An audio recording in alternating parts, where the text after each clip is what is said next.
Hola, buen día. Hoy vamos a ver el tercer viaje misionero de Pablo, donde obligado por el Espíritu, según sus propias palabras, regresa desde Éfeso hasta Jerusalén. Viene en los capítulos del 20 al 23, así es que se los voy a leer más que contárselos porque si se los cuento me voy a tardar más. Está resumidísimo verdaderamente. Estos tres últimos capítulos son tremendamente movidos y tienen unas cosas bien pero bien interesantes, así es que como les digo, más bien se los voy a leer. Pero es este viaje donde se regresa a Jerusalén, a pesar de que todo el mundo le empieza a decir, no vayas a Jerusalén, ahí te van a matar.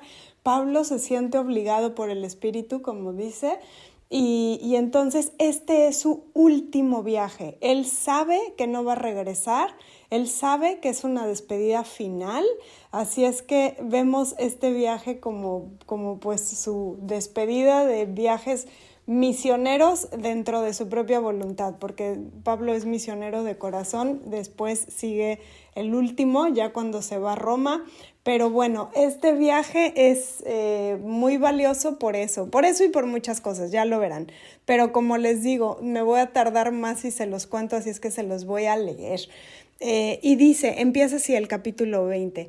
Una vez terminado el alboroto, Pablo llamó a los creyentes para darles algunos consejos. El alboroto que fue en Éfeso, ¿se acuerdan? Ahí nos quedamos en el Hechos 19, terminamos con Éfeso, así es que este alboroto que pasó en Éfeso, y se despidió de ellos y se fue a Macedonia. Visitó todos aquellos lugares animando mucho con sus palabras a los hermanos y después llegó a Grecia, donde se quedó 3 meses. Estaba ya a punto de tomar el barco para ir a Siria cuando supo que los judíos habían hecho planes contra él, así que decidió regresar por tierra pasando otra vez por Macedonia. Aquí como que todavía no tenía tan claro que iba a ir a Jerusalén, aquí estaba más bien como en su viaje misionero y se los estoy leyendo parafraseando. Lo acompañaron Sópatro de Berea, hijo de Pirro, y Aristarco, y Segundo de Tesalónica, Gayo de Derbe, Timoteo y también Tíquico y Trófimo, que eran de la provincia de Asia. Estos hermanos se adelantaron y nos esperaron en Tróade. Nosotros, pasados los días en que se come el pan sin levadura, salimos de Filipo en barco y a los 5 días los alcanzamos en Tróade, donde nos quedamos 7 días. A mí esta parte me gusta muchísimo porque habla de nosotros, habla de pues estas personas, Tíquico y Trófimo, se ve que eran 2 grupos, donde uno se adelantaron y el otro donde habla de nosotros, o sea, de el escritor y algunas otras personas, esos son el nosotros, y el nosotros, bueno, esta persona que está hablando como él viviendo los eventos, es Lucas, es el escritor del libro de Hechos y también del Evangelio de Lucas, obviamente, ¿no? Y entonces está súper lindo, súper bien explicado, porque Lucas era médico y acompañó a Pablo en este recorrido y como médico, pues, ¿cómo son los médicos? Son dedicados, son estudiosos y por eso este libro de Hechos y el libro de Lucas son como muy redactados parte por parte, detallados. Vale mucho la pena leer estos libros porque pues está increíble que él estuvo ahí, él lo está redactando como de primera mano, él lo vio, así es que, bueno, pues esto, él está hablando también de todos estos lugares, todos los lugares donde estamos hablando ahorita son lo que ahorita es Grecia y Turquía, entonces ahí estaban como que yendo, viniendo. Y luego dice, ya que llegaron a Troade, El primer día de la semana nos reunimos para partir el pan y Pablo estuvo hablando a los creyentes. Como tenía que salir al día siguiente, prolongó su discurso hasta la medianoche. Nos hallábamos reunidos en el cuarto del piso alto, donde había muchas lámparas encendidas y un joven que se llamaba Eutico estaba sentado en la ventana. Como Pablo habló por largo tiempo, es que antes así se usaba, como la gente tenía que venir de lejos o tenía que estar, pues así se usaba. En la iglesia primitiva se usaba que llegaban y se quedaban en casas, se reunían en casas y empezaban a hablar y hablar y hablar y a juntarse, a congregarse, comían juntos y así es como se hacían las congregaciones en casas. Las iglesias no eran estos templos que son ahora, eran estas congregaciones pequeñas que se reunían y hablaban de Dios en grupos por lo general no tan grandes. Por lo general eran personas pues medio cercanas y estaban ahí creciendo juntos. Entonces, bueno, aquí y se quedaban hasta la muy noche, ¿no? Como Pablo habló por largo tiempo, le entró sueño al muchacho, o sea, a Eutico, que al fin, profundamente dormido, cayó desde el tercer piso y lo levantaron muerto. Así dice, o sea que se durmió y yo creo que estaba como mal recargado y se cayó hasta el piso, pero desde el tercer piso, ¿no? Entonces, pues se ha de haber dado un tremendo ramalazo. Entonces Pablo bajó y se tendió sobre el muchacho y lo abrazó y dijo a los hermanos, no se asusten, está vivo. Luego Pablo volvió a subir, partió el pan, comió y siguió hablando hasta el amanecer. Entonces se fue. En cuanto al muchacho, se lo llevaron vivo y eso los animó mucho. Bueno, pues cuando se cayó, según como viene aquí, pues se cayó muerto. Y entonces a la hora que Pablo lo abrazó, pues fue una resurrección, ¿no? Vemos aquí. Aunque son tan cortitos estos versículos, pero hablan de este tema tan impresionante. Bueno, luego continúa. Nosotros nos adelantamos y fuimos en barco hasta Aso para recoger a Pablo, según se había convenido, porque él quiso ir por tierra.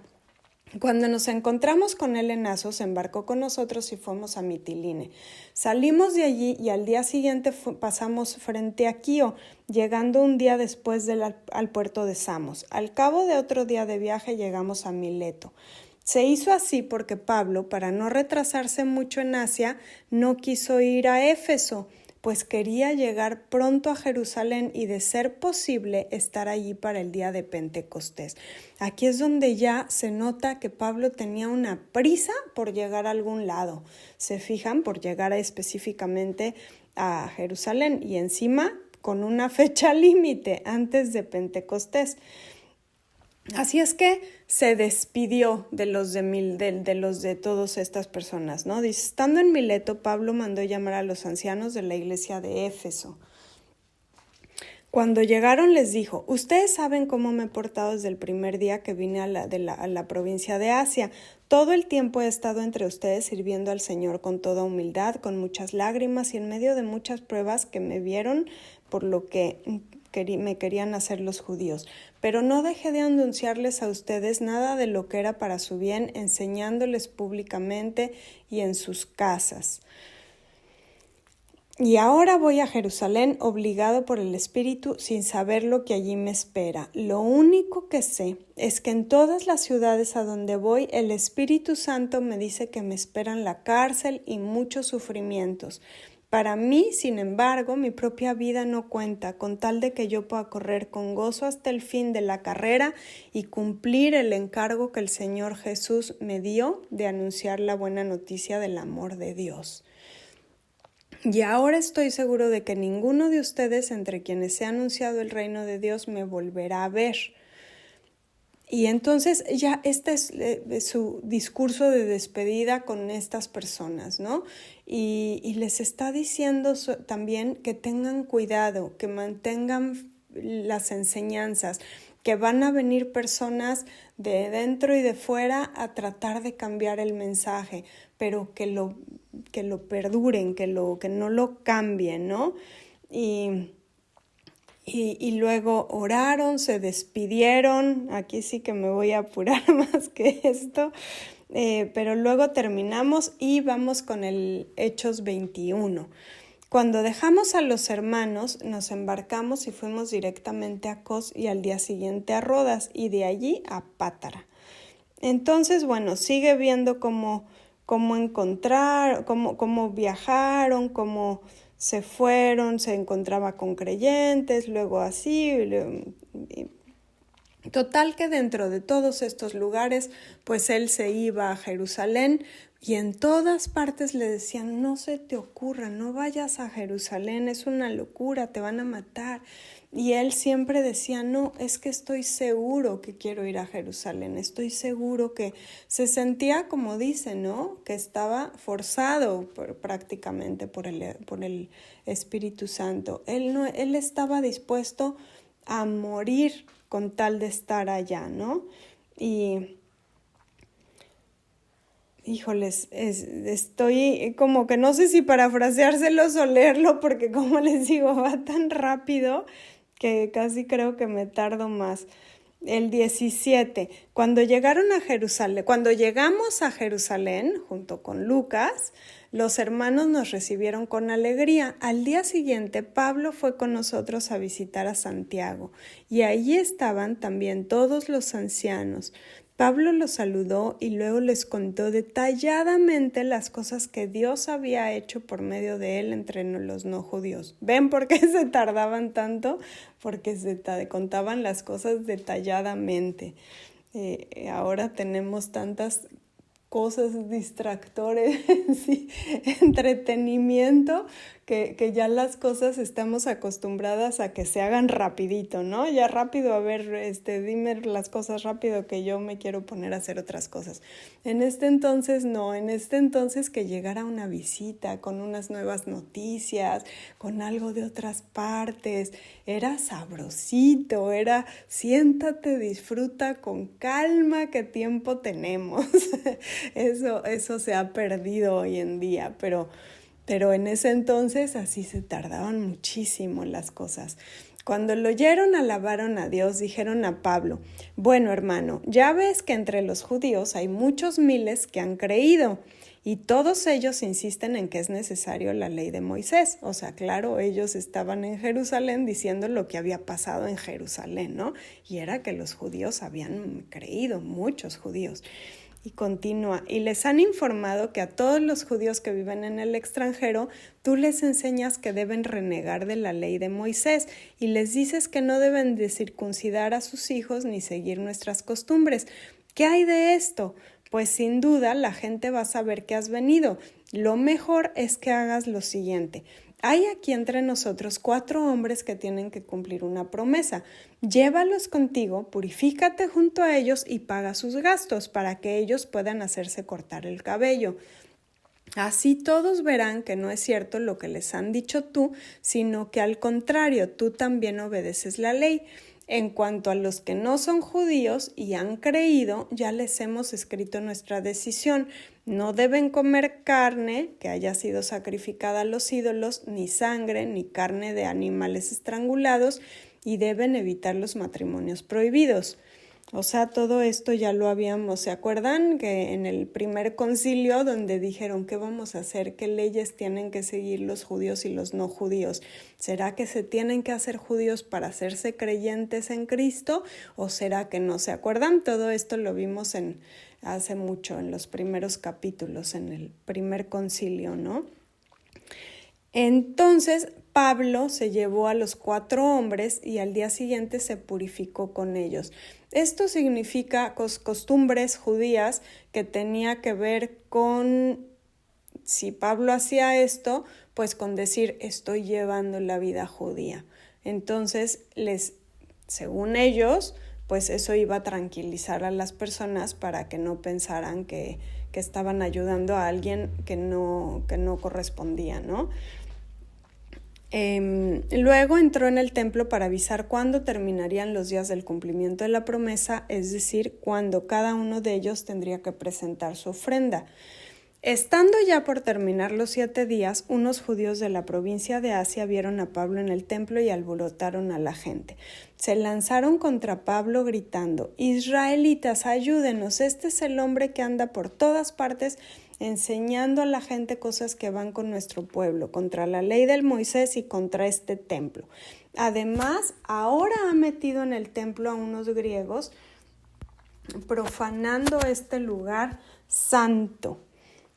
Decían esto porque antes habían visto en la ciudad con Trófimo de Éfeso. Decían esto porque antes lo habían visto en la ciudad con Trófimo de Éfeso. Éfeso era un lugar no judío y pensaban que Pablo lo había llevado al templo. En el templo judío no debían de entrar personas que no fueran judíos. Entonces pensaban que había roto este compromiso, ¿no? Cosa que no era verdad, pero bueno, igual lo inventaron.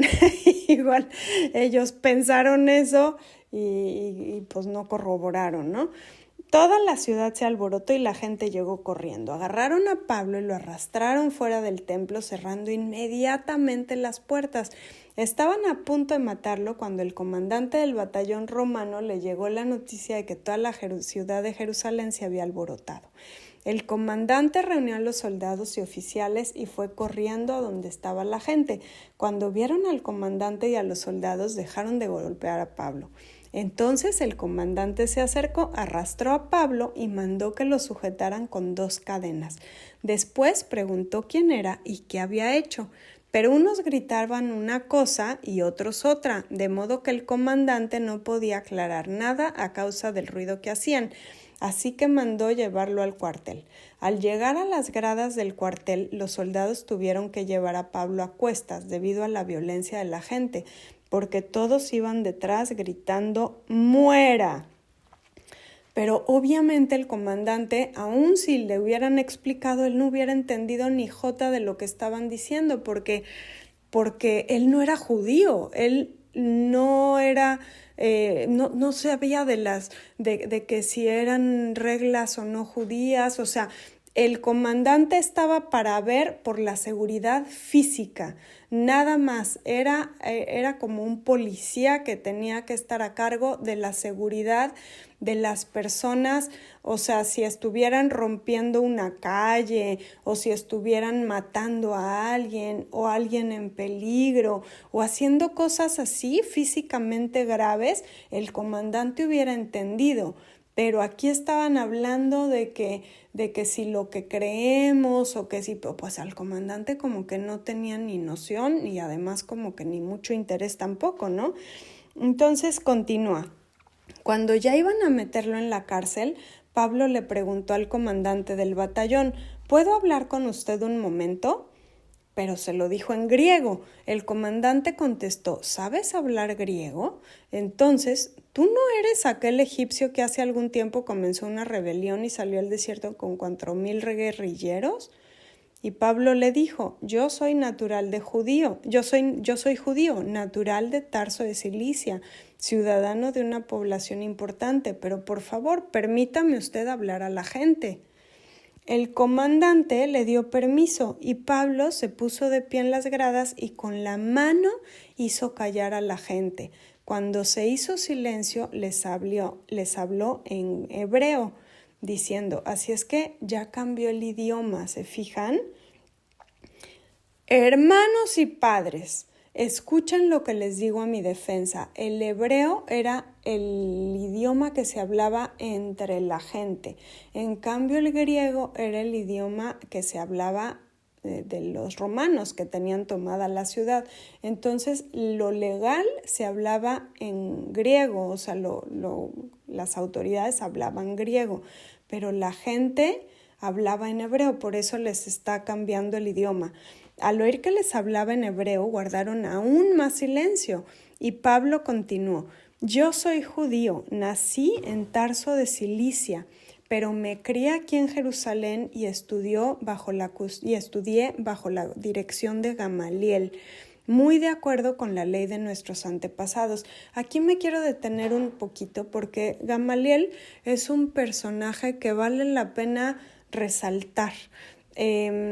Pablo en otras versiones dice que estuvo bajo los pies de Gamaliel o bajo el cuidado de Gamaliel. Aquí dice bajo la dirección de Gamaliel. Entonces, bueno, ¿y esto por qué importa, no?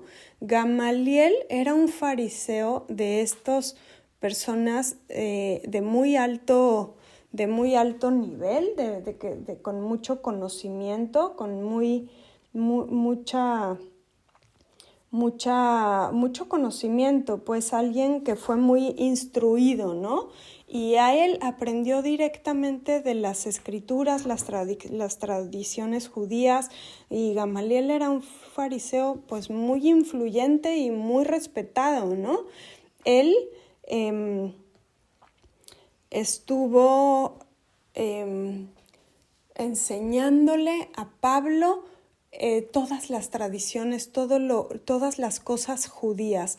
Y Pablo estuvo aprendiendo de una manera ordenada, de una manera sólida, de una manera no dispersa, sino que realmente estaba pues lo que pasa es que como que aquí decimos que somos discípulos de Cristo, ¿no? Porque el discípulo conlleva disciplina, pero Pablo era disciplinado desde antes de creer en Cristo, porque Gamaliel también lo dirigió de una manera con mucha disciplina.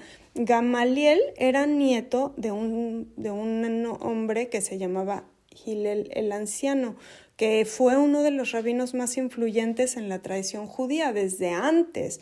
O sea, él ya era muy importante también Gamaliel. Por eso cuando Pablo le dice, no, si yo estaba bajo los pies de Gamaliel, les está diciendo, yo estaba bajo alguien muy respetado, muy importante, donde aún de tradiciones, hasta el abuelo ya era famoso. Él lideraba una de las principales escuelas de pensamiento fariseo, que era como un poquito más moderadas y abiertas que la escuela de una que se llama Shammai, que era como más estricta, ¿no?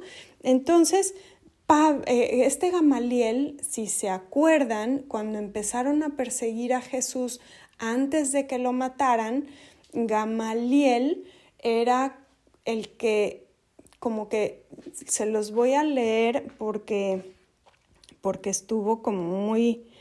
A mí me gusta mucho cómo habló el argumento de Gamaliel en ese momento en el Sanedrín, cuando dice, si este movimiento es obra de hombres, desaparecerá por sí solo, pero si es de Dios, no podrán detenerlo y de hecho podrían estar luchando contra Dios mismo. Esa fue idea de Gamaliel. Ese pensamiento tan abierto, tan dejemos ver qué pasa, ¿no? No podemos pelear en contra de Dios si esto está pasando. Y esa fue la influencia de Pablo. Entonces a mí se me hace como bien, pero bien importante, aunque Gamaliel no es como tal creyente, nunca se ve que se haya hecho creyente, pero vemos cómo fue influencia a que Pablo también fuera tolerante, a que Pablo no fuera nada más cierra completamente, aunque Pablo obviamente sí estaba al principio como súper fuerte, cerrado, pero después cuando tuvo un encuentro con Cristo, ya nada más prosiguió con su carácter disciplinado, con su carácter que le ayudó tanto en sus años jóvenes, porque Gamaliel le enseñó muchísimas cosas dentro de la formación intelectual y espiritual, ¿no? Dentro de las dos, porque le enseñó también cómo con profundidad, así desde muy profundo, las escrituras, a debatir también, a reconocer, le enseñó pues estas herramientas que desde el principio tuvo Pablo para que al final como que sacara lo mejor de él mismo, ya que conoció a Cristo, que fue lo que ese encuentro personal, lo que transformó toda la perspectiva de todo lo que había aprendido, pero todo el carácter que le había enseñado Gamaliel ya lo traía, o sea, fue como un trampolín. Así es que ya su encuentro con Cristo fue ya lo que le dio el propósito eterno a todo lo que había aprendido con Gamaliel. Pero Gamaliel fue un súper maestro para Pablo, y aquí Pablo lo está reconociendo y lo está pues diciendo, ¿no? Fíjense que yo vengo, dice, estudié bajo la dirección de Gamaliel, muy de acuerdo con la ley de nuestros antepasados. Siempre es muy valioso, muy valioso tener estas bases de un carácter sólido, y Gamaliel fue lo que le enseñó. Así es que bueno, aquí Pablo lo reconoce y yo también lo reconozco como qué maravilla. En donde estaba cimentado Pablo tenía unos cimientos muy fuertes en cuanto a estudio, y también pues hablaba hebreo, hablaba griego, y más tarde vamos a ver también otra de las cosas, pero era también ciudadano romano. Esto por papeleo pues le da un escalón bastante arriba, ¿no? Todas estas cosas. Entonces continúa, siempre he procurado servir a Dios con todo mi corazón, tal como todos ustedes lo hacen hoy día, recordando que esto lo estaba diciendo a todas las personas en hebreo, ¿se acuerdan? Bueno, antes perseguía a muerte a quienes seguían este nuevo camino, y los arresté y metí en la cárcel, ya fueran hombres o mujeres. El jefe de los sacerdotes y todos los ancianos son testigos de esto. Ellos me dieron cartas para nuestros hermanos judíos en Damasco, y fui allá en busca de creyentes para traerlos aquí a Jerusalén y castigarlos. Pero mientras iba yo de camino y estando ya cerca de Damasco, a eso del mediodía, una fuerte luz del cielo brilló de repente a mi alrededor, y caí al suelo y oí una voz que me decía: Saulo, Saulo, ¿por qué me persigues? Pregunté: ¿quién eres, Señor? Y la voz me contestó: yo soy Jesús de Nazaret, el mismo a quien tú estás persiguiendo. Los que iban conmigo vieron la luz, pero no oyeron la voz del que me hablaba. Yo pregunté: ¿qué debo hacer, Señor? Y el Señor me dijo: levántate y sigue tu viaje a Damasco. Allí se te dirá todo lo que debes hacer. Como el brillo de la luz me dejó ciego, mis compañeros me llevaron de la mano a Damasco. ¿Se acuerdan que todo esto lo leímos cuando le pasó? Ahora ya nada más lo está contando. Allí había un hombre llamado Ananías que era muy piadoso y obediente a la ley de Moisés. Todos los judíos que vivían en Damasco hablaban muy bien de él. Ananías vino a verme y al llegar me dijo: hermano Saulo, recibe de nuevo la vista. En aquel mismo momento recobré la vista y pude verlo. Luego añadió: el Dios de nuestros padres te ha escogido para que conozcas su voluntad y para que veas al que es justo y oigas su voz de sus propios labios. Pues tú vas a ser testigo ante todo el mundo y vas a contar lo que has visto y oído. Y ahora no esperes más, levántate, bautízate y lávate de tus pecados, invocando el nombre del Señor.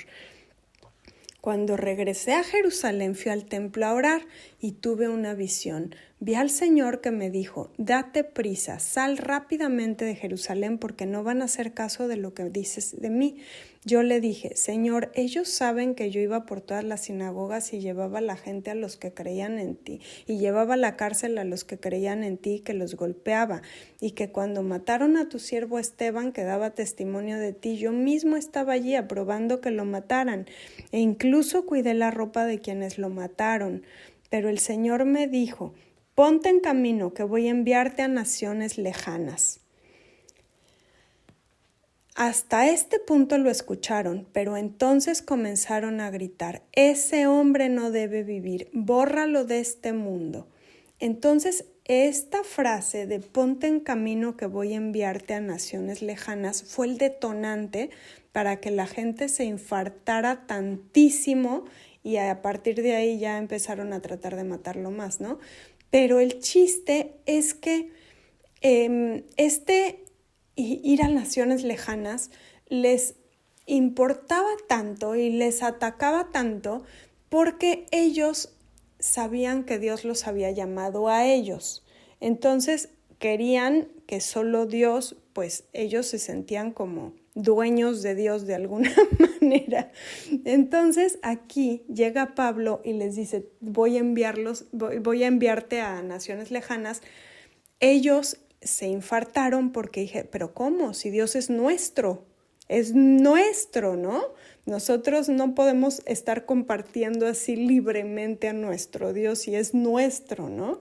Entonces, el hecho de que Pablo hablara a las demás personas estaba diciendo una cosa que a ellos les volaba la cabeza: que Dios es más grande, que Dios no es nada más para ellos, sino que realmente Dios es de todos. Es de que no nada más quería a ese pueblo judío y a sus poquitos habitantes relativamente, seguramente eran muchos, pero pues no a comparación de todo el mundo, ¿no? Entonces, el hecho de que compartieran al mismo Dios, a los judíos se les hizo así de no, para nada. Nada más que a los judíos se les estaba olvidando algo bien, pero bien importante. Y es que Dios desde el principio les dijo: los voy a enviar para que sean luz a las naciones. Y los judíos, en vez de ser luz a las naciones, dijeron: perfecto, nos quedamos con nuestro Dios y lo queremos para bendecirme y hacerme a mí, ayuda mía, nada más. Pues Dios no está para eso. Dios no es Dios de solo unos poquitos. Dios es Dios del universo entero. Entonces los judíos se habían apropiado de Dios y al decir aquí Pablo es para todas las naciones, pues los judíos dijeron no, para nada, para nada.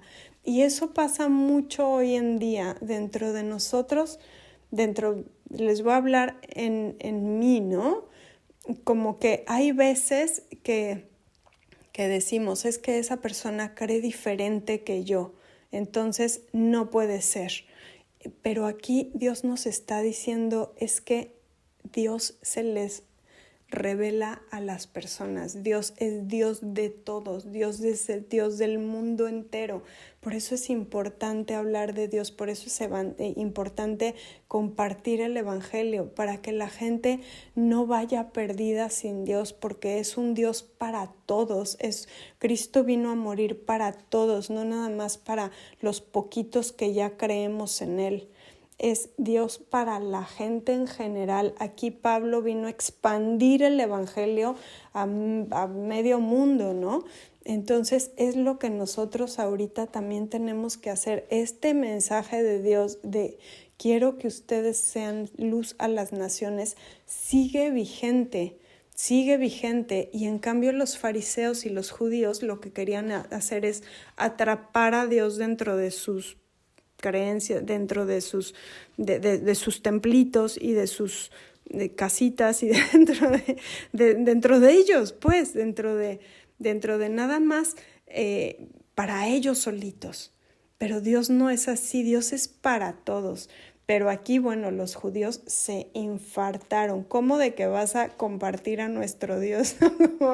¿Cómo de que vas a abrir a nuestro Dios así como si fuera reguero? Como que ellos querían sentirse especiales porque tenían a un Dios. Es como que lo hubieran tomado para su propiedad.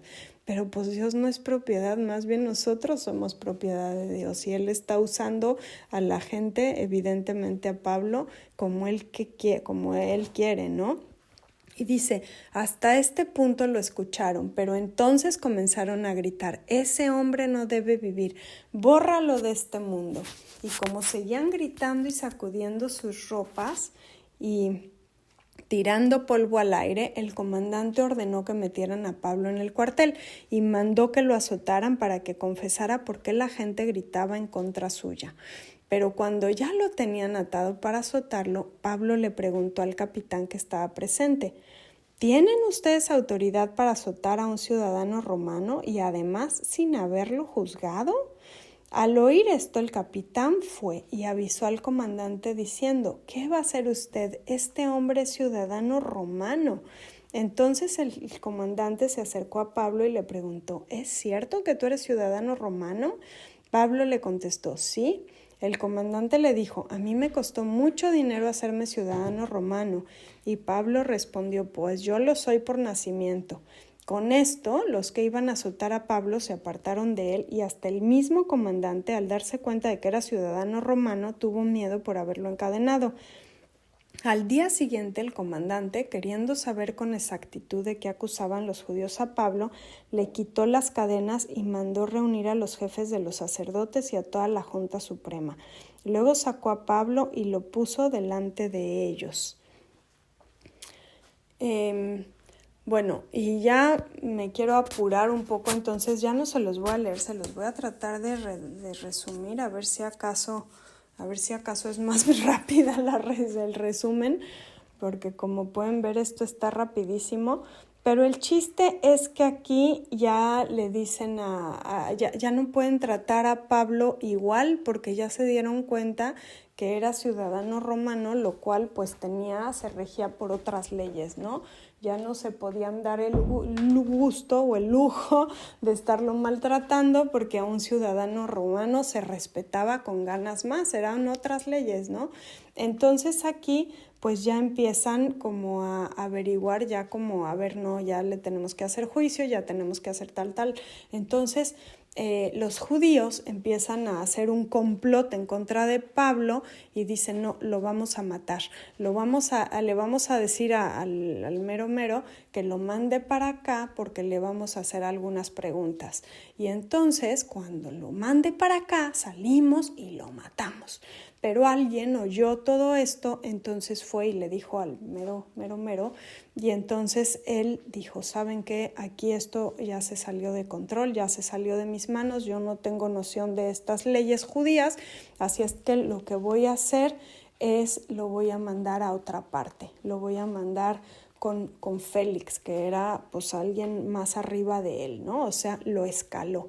Entonces dijo, antes de que quieran hacer el complot, mejor lo voy a mandar yo. Y lo mandó con muchísimas personas, ya perdí, pero con muchas personas para que no le fueran a ganar, lo mandó en la mitad de la noche y así es como termina este capítulo, cuando Pablo llega con Félix. Y entonces empieza el capítulo número 24, que es de mis capítulos más favoritos de toda la Biblia. Me encanta cómo aparece con Félix, cómo le habla a Félix, que es pues alguien súper importante, y Pablo de todos modos habla con él con una sabiduría impresionante. Bueno, pues total que esto es lo que vimos, hizo un poco más largo este audio, pero sí es importante porque aquí sobre todo Pablo nos deja ver cómo cuando nosotros tenemos este impulso que sentimos del Espíritu Santo, tenemos que sacrificar cosas. No es nada más así, sino realmente, pues Pablo aquí estaba sacrificando a lo mejor su vida, él no sabía, ¿no? Pero pues a él solo sabía que iba a estar en peligro ahí en Jerusalén y de todos modos él quería ir. Pero bueno, como vimos en la carta de Romanos, ¿no? Él era un sacrificio vivo.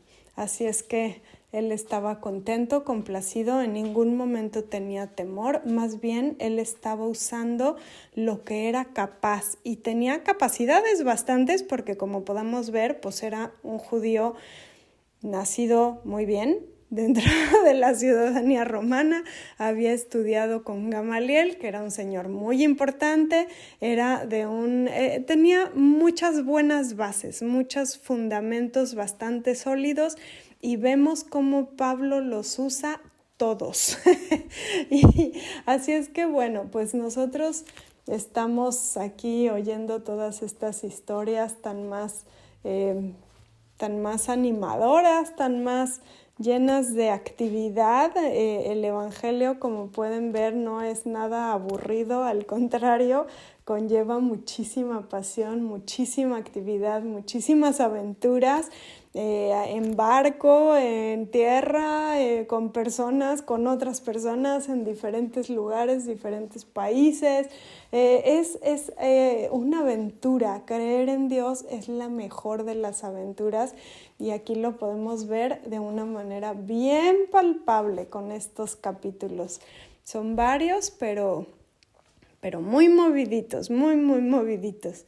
Bueno, pues ahora oramos. Señor, te damos gracias por esta vida de aventura que tú nos has llamado a tener. Te pido en el nombre de Jesús que seamos valientes como Pablo, que seamos sabios como Pablo, que podamos realmente usar todos nuestros dones, nuestros talentos, nuestros escalones, nuestros fundamentos que tú nos has dado en la vida para poder vivir de acuerdo a lo que más sea mejor para tu reino, para lo que mejor convenga para tu reino. Enséñanos a hacer esa luz a las naciones que tú nos has llamado y te pido que no haya nada que nos detenga, al contrario, que sepamos ser fieles servidores tuyos, que entendamos que somos sacrificios vivos para el Espíritu, para tu reino, mi Dios. Yo te lo pido en el nombre de Jesús. Enséñanos todas estas influencias que nos has puesto en nuestra vida, Señor, estas posibilidades, estos dones, estos talentos. Enséñanos todo para poderlos usar para tu crecimiento, para el crecimiento de tu reino aquí en la tierra. Te pido en el nombre de Jesús que podamos vivir esta aventura de ser creyentes al máximo. Y te doy gracias porque lo haces de una manera tan animada, tan divertida, tan atractiva, Señor. Te doy gracias. Te doy gracias por tu amor, por tu cariño, por tu comprensión, por tu compasión.